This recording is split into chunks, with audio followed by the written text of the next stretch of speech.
वर्तमान। जेजून तोमासाक म्हणलें, वाट, सोत आनी जिवीत हांवूच। कोणूच बापाशी वचना बगर म्हजे वरवीं। तुमकां म्हजी वळख आसली जाल्यार म्हज्या बापायची वळख तुमकां आसतली आसली। आतांच्यान तुमी ताका वळखतात आनी तुमी ताका देखला। फिलिपान ताका म्हणलें, सायबा, आमकां बाप दाखय, इतलेंच आमकां पुरो।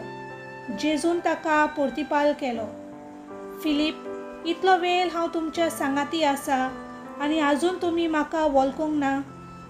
जो कोण म्हाका पळयता तो म्हज्या बापाक पळयता। आमकां बाप दाखय अशें तुज्यान कशें म्हणूं येता?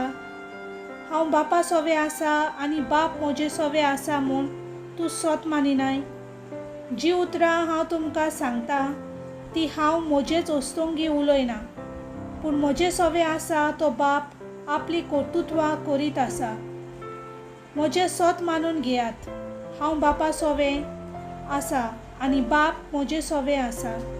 कर्तुत्वांक लागून तरी सोत मानात। हांव तुमकां सोत सांगता, जो कोण म्हजेर विस्वास दवरता तो हांव करता ती कर्तुत्वां आपुणूय करतलो आनी तांचे परस श्रेश्ठ कर्तुत्वां करतलो, कित्याक हांव बापाशी वेतां। तुमी म्हज्या नांवान मागशात तितलें हांव करतलो आनी अशी पुता सोबे बापाक महिमा मेळटली। तुमी कितेंय म्हज्या नांवान मागशात जाल्यार हांव तें करतलो। देवाचें उतर हें।